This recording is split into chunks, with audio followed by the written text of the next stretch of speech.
రెడీయా? మీడియా మిత్రులందరూ నమస్కారం.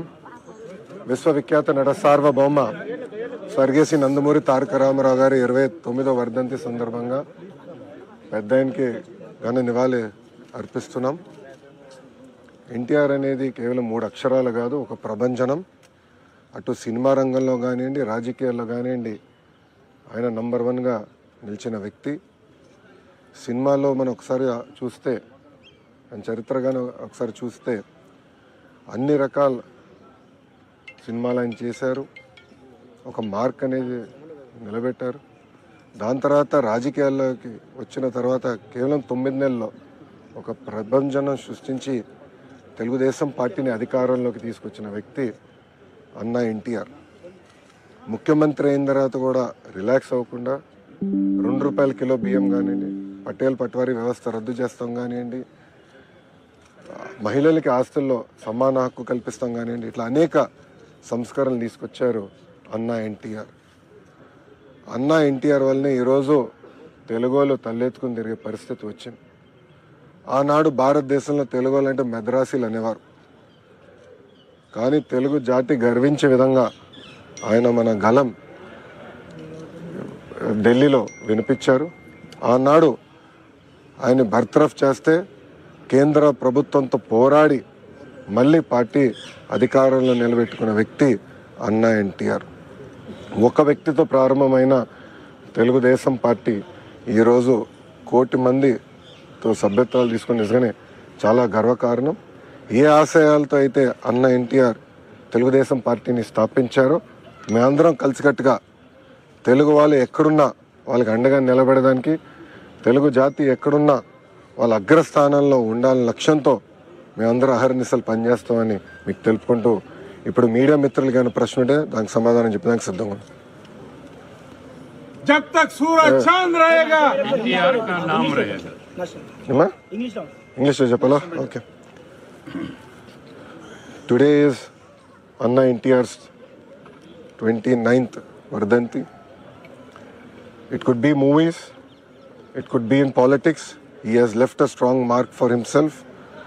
In movies, he has done various roles. He has also done the roles of enemies to elevate, to explain to people why enemies behave in a certain manner. And when it comes to even the political realm, the kind of reforms that he has given, the kind of reforms that he has introduced, even today, other states are following. And if you look at it back then, in terms of food security, giving women equal rights in assets, giving power at a very subsidized price to farmers, the irrigation projects that he has done, even today they all stand as a testimony for his vision, his commitment for the people of Telugu speaking states. So as a party, we started with 1 member, that is Anna NTR. Today we stand tall with 1 crore members. With what objectives Anna NTR started the party? We are carrying his legacy forward. Wherever Telugu people are, in whichever state or in whichever country across the world, wherever they are, we will stand by them. Our agenda is only one, which is Telugu people across the world, across the globe should be number 1. Thank you very much. Sir, NTR గారు మీకు చిన్నప్పుడు ఒక మాట చెప్తూ ఉంటారంట, అంటే ప్రజల కోసం ఎలా పోరాడాలి అని. ఇప్పుడు అన్న ఎన్టీఆర్ గారు నాకు చిన్నప్పుడు గుర్తుంది ఒకటే, ఆయన చూస్తే భయం కలిగేది. ఎందుకంటే ఆయన ఒక పెద్ద పర్సనాలిటీ. మనవాడైనా ఆప్యాయంగా పిలిచినా ఇంట్లో మాకు చెప్పి పంపించారు, ఎవరి దగ్గర పెట్టుకో, పిచ్చి పనులు చేయొద్దని. కొంచెం అల్లరి ఎక్కువ నేను చిన్నప్పుడు.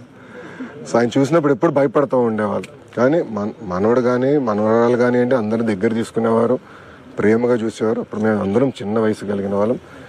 కానీ మీరు చూస్తే ఆయన మాకు చెప్పాల్సిన అవసరం లేదు. ఆయన ఏ ఆశయాలతో అయితే పార్టీని స్థాపించి, ఏ ఆశయాలతో అయితే పార్టీని నడిపించారో మాకు ఇప్పుడు కూడా తెలుసు.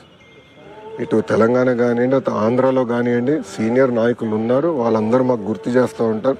మేము ఎప్పుడు దారి తప్పితే మాకు 2 ముట్టకాయలు వేసి మళ్ళీ దారిలో పెడతారు మమ్మల్ని. సో మాకు ఆ కమిట్మెంట్ ఉంది. ఏ ఆశయాలతో అయితే పార్టీని స్థాపించారో అదే ఆశయాలతో పార్టీని మేము ముందుకు తీసుకెళ్తాం. అమరావతి మధ్యలో ఆగిపోవడం జరిగింది కదా, మళ్ళీ మొదలు పెట్టి ఈ సంవత్సరం ఎలా ఉండబోతుంది సార్? అమరావతి పరిస్థితి ఏంటి? మీరు చూస్తే ఆంధ్ర రాష్ట్ర అభివృద్ధికి కార్యక్రమాలన్నీ మళ్ళీ ప్రారంభించాం. అన్ని పనులు ఈ నెలాఖరు గల మొదలవుతాయి. అన్ని పనులు ఒక లాజికల్ కంక్లూజన్కి తీసుకెళ్తాం. దాంట్లో ఎలాంటి సందేహం లేదు. ఇటు తెలంగాణ కానివ్వండి, అటు ఆంధ్ర రాష్ట్రం కానీ, రెండు రాష్ట్రాలు కూడా కలిసికట్టుగా తెలుగు ప్రజల కోసం, తెలుగు జాతి కోసం కలిసికట్టుగా పనిచేయాలని మేము కోరుకుంటాం. తాతగారు అన్నగారితో ఉన్న నాకు బెస్ట్ మెమరీ అంటే, ఒకసారి మేమందరం హ్యాబిట్స్లో ఆయన ఉన్నప్పుడు మమ్మల్ని బయటికి తీసుకెళ్ళండి అని ఆయన కోరారు. మేమందరం కోరాం. మనోడు మనవరాలు మేము ఒక 10 మంది ఉంటే మేమందరం గొడవ పెట్టి మీరు మమ్మల్ని బయటికి తీసుకెళ్ళండి. అప్పుడు ఆయన ముఖ్యమంత్రి. ఆయనకు పెద్ద బండి ఉండేది, ప్యాకర్డ్ అని, ఇప్పుడు కూడా ఉంది మా మామయ్య గారి దగ్గర. ఆయన నేనే నడుపుకుంటే తీసుకెళ్తానని ఏమో స్పీడ్గా వెళ్ళారు. మేము గండిపేటకి వెళ్తుంటే లెఫ్ట్కి వెళ్ళాలా రైట్కి వెళ్ళాలని డౌట్ వచ్చింది. సగం మంది మేము లెఫ్ట్ అనో, సగం మంది రైట్ అనో ఆయన తీసుకెళ్ళి సెంటర్లో గుద్దారు. సో ఇప్పుడు కూడా నేను మర్చిపోలేను, ఎందుకంటే ఆ యాక్సిడెంట్ కారణం మేమందరమే, మనోడు మనవరాలు వెనకాల కూర్చున్న వాళ్ళు. సో అట్లా అనేక మంచి మెమరీస్ పెద్ద ఎంతమా అనుకోండి. సార్, ఎన్టీఆర్ గారి 100వ జయంతి ఉత్సవాలు ఇప్పటికే పూర్తయ్యాయి. భారతరత్న డిమాండ్ అనేది అది ఇంకా అలాగే ఉంది. ఏ విధంగా ముందుకెళ్ళున్నారు సార్? ఆ డిమాండ్ ఉంది. మా జాతీయ అధ్యక్షులు వారు చంద్రబాబు నాయుడు గారు దానిపైన స్పష్టంగా ఈరోజు కూడా మారుతారు.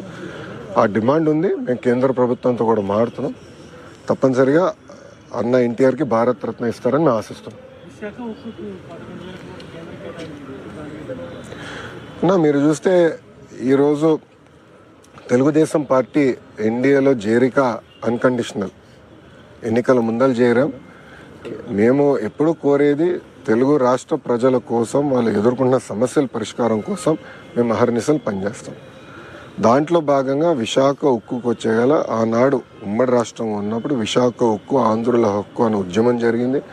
అందరం అంటే ఇటు తెలంగాణ కానీ, అటు ఆంధ్ర రాష్ట్ర ప్రజలు కానీ కలిసికట్టుగా పోరాడి ఉక్కు ఫ్యాక్టరీ సాధించారు.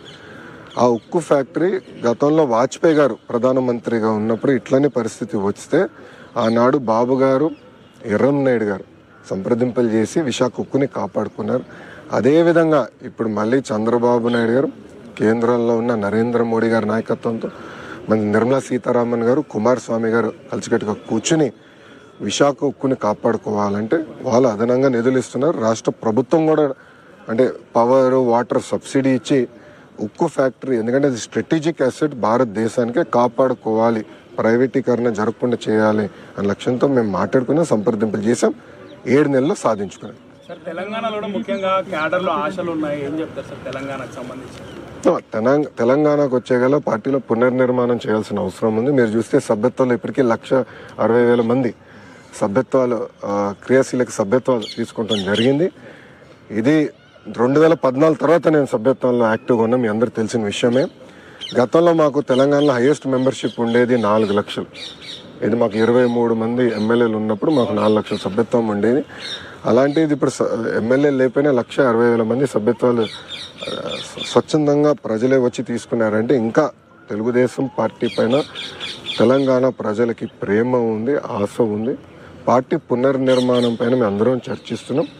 త్వరలోనే మా భవిష్యత్ కార్యాచరణ కూడా ప్రకటిస్తాం. ఫైనల్ గా అంటే ఎన్టీ రామారావు గారు ప్రతి పేదవాడు కడుపు నిండా అన్నం తినాలి, ఆకలి ఉండకూడదు. మళ్ళీ మీరు అన్నా క్యాంటీన్ ఓపెన్ చేసి ప్రతి పేదవాడు కడుపు దాని అనిపిస్తుంది సార్ రెస్పాన్స్ అంటే మీరు చూస్తే అన్నగారు తీసుకొచ్చిన సంస్కరణలు కేవలం ఆకలి తీర్చేదే కాదు, పక్కా గృహాలు అందించాలి, జనతా వస్త్రాలను తీసుకొచ్చారు. సో అనేక సంస్కరణలు తీసుకొచ్చారు. ఆ సంస్కరణలన్నీ మేము ముందలు తీసుకెళ్తున్నాం. చాలా దగ్గరలో కూడా ఆయన తీసుకొచ్చిన కార్యక్రమాలు చూసి ఇప్పుడు మారింది, కాలం మారింది, అవసరాలు మారినాయి. మారిన అవసరాలు పరిగణనలో తీసుకుని ఇప్పుడు కొత్త కొత్త కార్యక్రమాలు మేము ఆంధ్ర రాష్ట్రంలో అమలు చేస్తాం జరుగుతుంది. సంబంధించి ఆయన టీటీడీ చైర్మన్ క్షమాపణ కోరాలని చెప్పేసి పవన్ కళ్యాణ్ గారు చెప్పారు కదా, మరి అది ఎలా ముందుకు వెళ్ళాలి సార్? అదే ఆయన వ్యక్తిగత అభిప్రాయం కదండి. It is not Telugu Desam party stand. అది మీటింగ్ డావోస్ పర్యటన అయిన తర్వాత దాని మీద నేను స్పందిస్తాను. ఓకేనా? థ్యాంక్ యూ అమ్మా, ఉంటానమ్మా. జై హింద్. థ్యాంక్ యూనా. ఫోటో లాస్ట్ దగ్గర మీటింగ్. సభాధ్యక్షులు సోదరుడు గోవింద్ గారికి, కృష్ణా జిల్లా అధ్యక్షులు బంగరామ్ గారికి, ఎన్టీఆర్ జిల్లా అధ్యక్షులు, మాజీ మంత్రివర్యులు మాజీ శాసనసభ్యులు, ప్రభుత్వ విప్గా నిర్వహించిన సోదరులు సామి వివేకాన్ గారికి, గౌరవ శాసనసభ్యులు వలిశెట్టి శ్రీ గారికి, పోలవరం నుంచి బాలరాజు గారికి, అదేవిధంగా ఊటూరు నుంచి ధర్మరాజు గారికి, వేదికను అలంకరించిన వివిధ నియోజకవర్గాల ఇన్ఛార్జులు, పార్టీ నాయకులు అందరికీ కూడా